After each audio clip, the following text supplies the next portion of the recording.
Hallo zusammen, I'm your vlog Dave.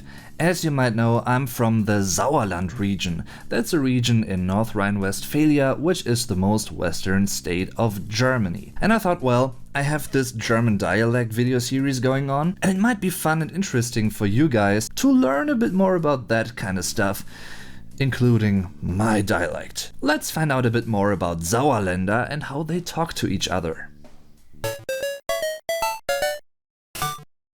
So this is where the Sauerland is located, the Sauerland, so to speak. And before I'm gonna get started, just one basic information regarding German dialects and how they work, pretty much. They all have specific words you'll only find in those dialects, but sometimes they also share words and certain phrases and linguistic structures with other dialects in the area. So you might very well find some of the following words and phrases in other dialects of the famous Ruhrgebiet area too. So without further ado, let's take a look at the first sentence. Hör mal, kannst du mir das Telefon bitte geben? The standard German version would be Hör mal, kannst du mir bitte das Telefon geben? And of course, the way I spelled my sentence isn't legit spelling. I'm doing this to point out different words and phrases. So the primary difference to the standard German sentence is the beginning. Instead of the two distinct words hör mal, listen or listen up, I basically merged two words and pretty much erased sharp edges, if you will. So hör mal becomes hör mal.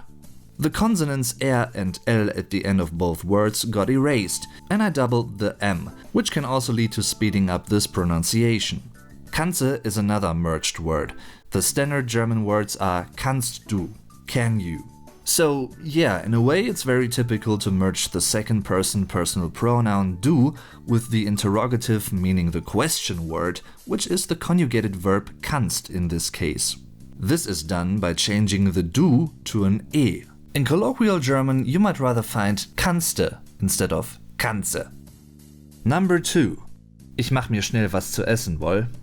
At first sight, the sentence doesn't really appear to be all that different to a standard German sentence.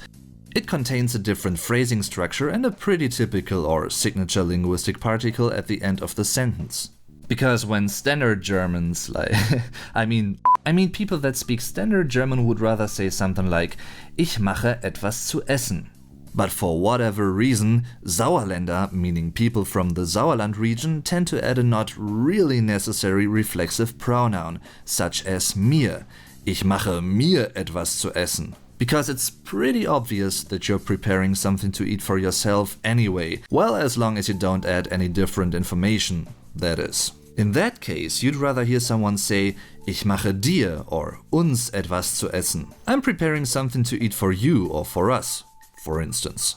But who is this instance you're making food for? But probably the more interesting part of this sentence is the very last word, wohl. This is what I'd call a question particle, and its purpose is to make sure the other person you're talking to was able to follow or understand you, and also to strengthen your own statement. It's pretty similar to something like you know, or isn't it, or right at the end of English sentences. And in this third and last exemplary sentence you can hear another one of those particles, wonnig. Diese Woche soll's schlechtes Wetter geben, wonnig. The standard German version of this sentence would be something like Diese Woche, meaning in dieser Woche, soll es schlechtes Wetter geben, oder? Wonnig might as well be a combination of the aforementioned wohl and the negating particle nicht, not. You might notice that I pronounced the first word in the sentence pretty differently as well. I said diese instead of diese, which would be the standard German way to say this. So I replaced the stretched or prolonged vowel I, which is stressed because of the lengthening e. The recurring and direct combination of an I and an e in the German language, meaning of those two vowels, lead to a long I. Diese. You wouldn't pronounce the e though. But because people from the Sauerland are rebels, they don't do that. They'd rather say diese. Thanks for watching the video. If you enjoyed it, don't forget to leave a like and to share it with other people. And if you want to support this channel even more, check out my Patreon page. A little tip per video can make a difference and help me a lot.